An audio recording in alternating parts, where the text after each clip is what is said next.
That, ladies and gentlemen, was the brand new generation of the Mercedes-Benz S-Class. Yes, it's broken cover and it's always been the traditional flagship for Mercedes-Benz worldwide for decades. This car is also serving a very similar role. The EQC is the brand's first all-electric, and yes, last year we experienced it when I got a chance to drive it pretty extensively, so I couldn't wait to get my hands on it right here in India. Switch to EQC is what they like to say, and I'll tell you what, I did switch, and then it was a little difficult for me to let go of it. Here's what I mean.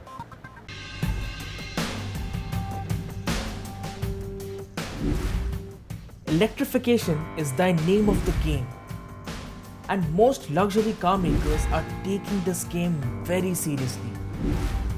Enter Mercedes-Benz EQC, the first ever fully electric model from the company. And we drove it at length last year in Norway. Back then, the EQC impressed us with its range and performance.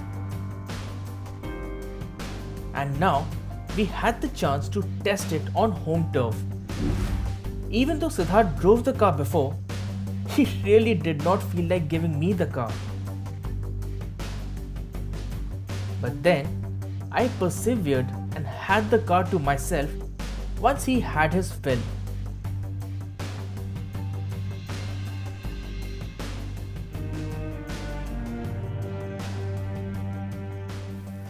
One would say it's almost ironic, the fact that Mercedes-Benz EQC is the latest electric SUV to be launched globally.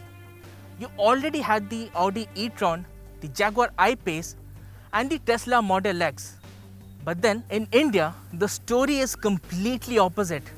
Yes, Audi did introduce the e-tron last year sometime in June, but it hasn't launched the vehicle in India yet. But the Mercedes-Benz EQC is going to be the first full electric luxury SUV to be launched in India, and we are testing it right here in Manesar.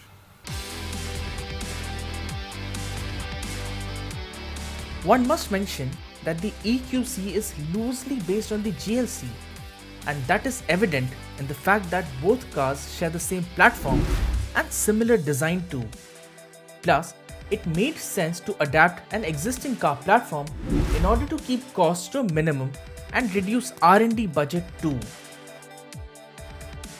But the EQC will come to India as a completely built unit, and well, we expect the pricing to reflect that.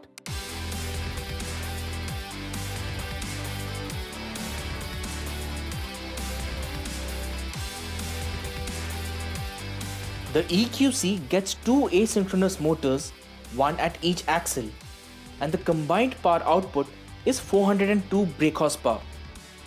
Mercedes claims a 0 to 100 km/h sprint time of just 5.1 seconds. The front motor is tuned for providing optimum efficient performance, while the rear motor is employed to offer a more dynamic feel when driving. The first thing you notice when you're driving the EQC is the refinement. It is a really refined car, and more so because there's no noise of the engine, and the rustle of the tires and the hum of the motors, it barely filters through to the cabin. So refinement levels are really good. And apart from that, as is the case with all electric cars, particularly the EQC, the throttle response is absolutely sharp. I mean, all the power, all the torque is literally at your footsteps. You mash on the throttle and all 760 Newton meters of peak torque is available right from the word go. That means overtaking is absolutely delightful. And if you're talking about the range of the car is about 450 kilometers and then some more, according to the WLTP cycle, or the NEDC cycle. Talking about the battery, the EQC gets an 80 kWh lithium-ion battery pack which weighs 652 kilograms and is mounted on the floor. It packs in 384 individual cells and is of course water and dust resistant. Mercedes-Benz offers a warranty of 8 years for the battery, which is an industry first. The low placement of the battery means that the center of gravity is low, and that in turn means the car is stable at high speeds, be it going straight or around a corner. Plus, to accommodate the weight, the chassis has been made stiffer as well. So if we were to talk about the ride quality of the EQC, I would say that the ride quality is still very European, in the sense that when you drive this SUV on Indian roads, the ride quality is slightly bouncy. The suspension does not quite iron out all the undulations on the road, be it potholes, bumps, and so on and so forth. And even the steering, the feedback from the steering is not that great.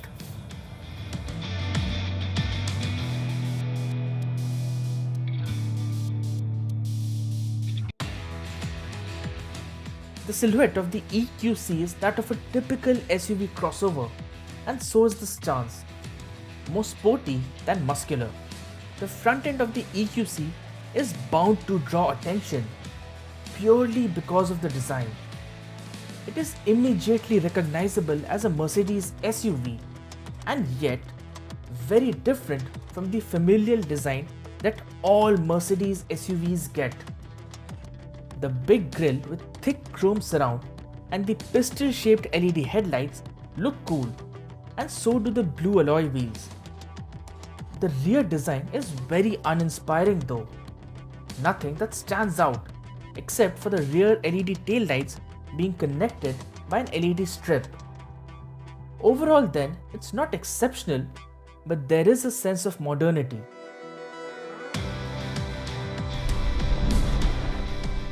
The modernity seeps into the cabin as well, and it's every bit premium. The dashboard gets a minimalist design with the dual 12.3-inch screens angled towards the driver. What really caught our eye were the neat bronze-colored elements on the AC vents, which look very elegant. The overall layout is similar to that of the other Merc SUVs. The quality of upholstery, the seats themselves feel plush and inviting. Like any other Mercedes SUV, the EQC is loaded with technology. Up first is the latest version of MBUX, which makes the SUV connected. We tried connecting a smartphone to the car via the Mercedes Me app, and all the functions such as locking or unlocking the car, opening the sunroof and the windows, and even checking the charge left in the battery, they work as advertised. Though there is a slight delay from the time you enter the command on the app till the time the command is actually executed.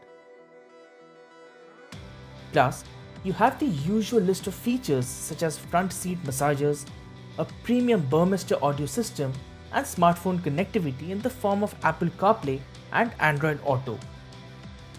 In terms of safety, the EQC gets 7 airbags as standard, along with a bunch of active and passive driver assistance systems. The best way to charge the EQC is to plug it at a public DC fast charger, which gives the car 80% charge in about an hour, and full charge takes a little less than 2 hours. If you were to use a wall box charger, the EQC takes around 10 to 11 hours to charge fully. An electric luxury SUV like the Mercedes-Benz EQC is going to be a good option for the rich and the wealthy. The EQC offers a very refined driving experience, has solid performance, although the design could have been little better, and the ride quality as well. But all things considered, this is a very good SUV, be it driving dynamics or be it comfort for that matter as well. And Mercedes-Benz is trying its best to get a good first mover advantage in such a niche segment. Funnily enough, now Indian SUV enthusiasts have an electric SUV to choose from in almost every segment. Starting with the Tata Nexon EV in the subcompact SUV space, then you have the Hyundai Kona and the MG ZS EV in the compact SUV segment, and finally the EQC, which is a luxury electric SUV. The good news is that the smaller EVs have been received very well, and it won't be a surprise if we see the Mercedes-Benz EQC on Indian roads every now and then.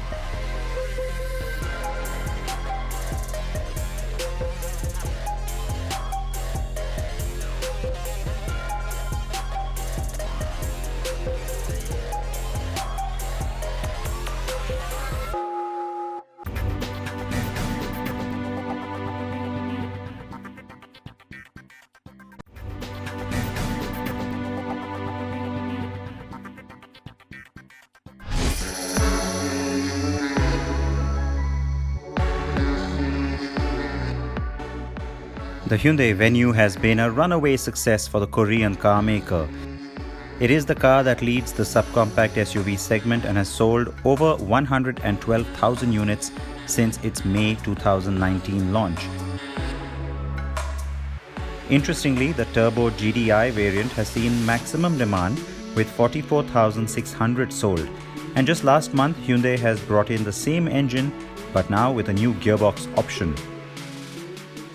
The IMT, or Intelligent Manual Transmission as Hyundai calls it, is a clutchless 6-speed manual gearbox now on offer with the 1.0 turbo engine in the top 2 trims. The same is also true of the new Sport trim launched by the company.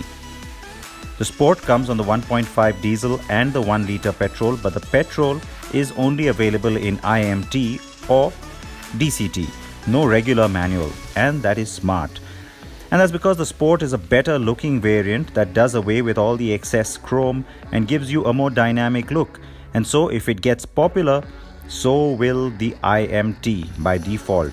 The Sport trim's only offered with this new grey and a white two-tone. The trim gets you a gloss black grille instead of all that chrome, like I said, red detail on the grille and wheel arches, red brake calipers, a red accent on the roof rail, and Sport badging on the C-pillar.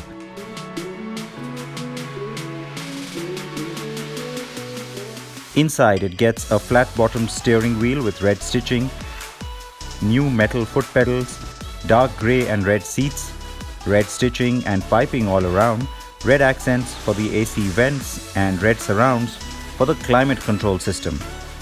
Quite nice actually. Now let's get this baby on the road.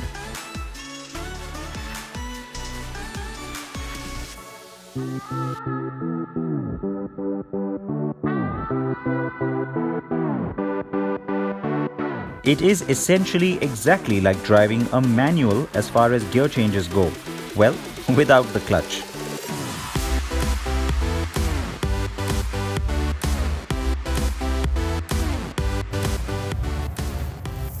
I'll tell you what, it takes some getting used to, because initially you get lulled into thinking that it's an AMT or an automatic, and you kind of forget to change gears. But the good part is that the little screen here will keep kind of telling you to go up or down, like in many other cars, of course. That's not new, and of course even the regular Venue has that.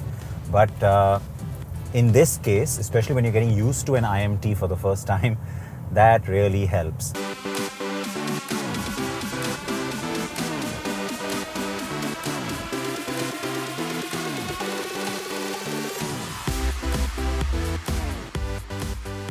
What also helps is if you stay in a higher gear, like I am now in 6, and you saw Synchromesh, you can go straight from 4 to 6 or whatever. I mean, that part doesn't change.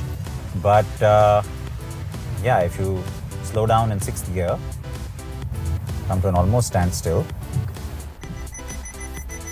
it starts warning you, but the car doesn't stall, and that's nice. It means it's kind of holding it with the clutch and not letting the car stall or suddenly come to a stop. So that's really good, because especially when you're getting used to it, you're likely to make that mistake fairly often. The IMT works by using a 6-speed manual gearbox with a transmission control unit or TCU. This in turn controls a hydraulic actuator which operates the clutch. The TCU works with a sensor that activates as soon as it reads a driver's intent to change gears. The TCU then sends a signal to the actuator which engages the clutch. Sounds simple? Well, it's not, but makes driving simpler for sure.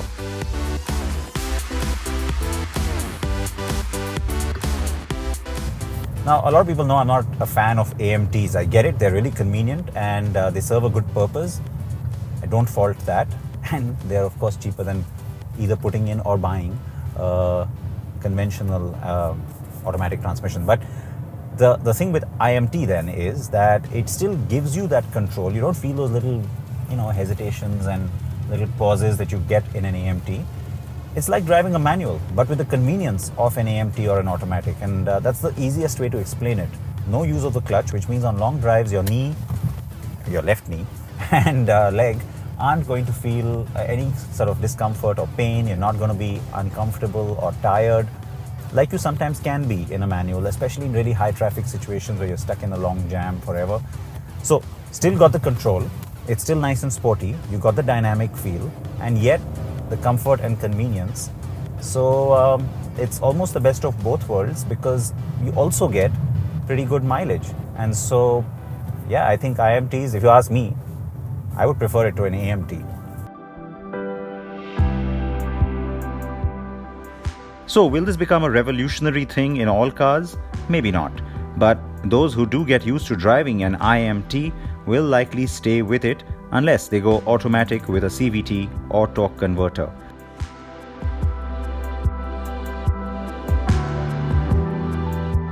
Now, car makers have tried IMT in several markets. In India, this is a first from Hyundai, and Kia will follow very soon with the Sonet having an IMT as well, basically the same configuration as what you're seeing here.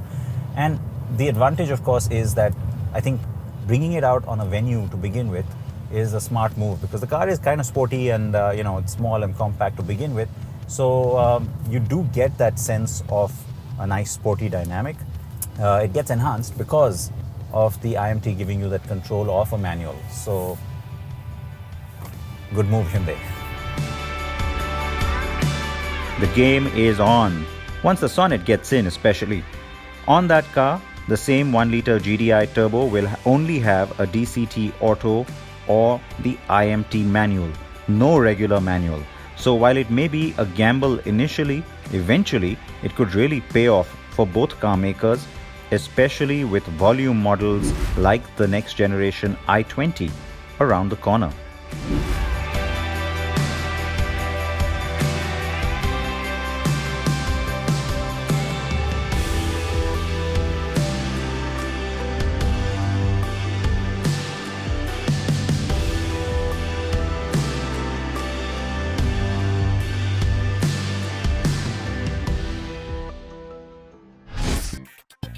That is all the time we have for you on the show this week. Please react to everything as we always ask of you. Any suggestions you have, send those in as well.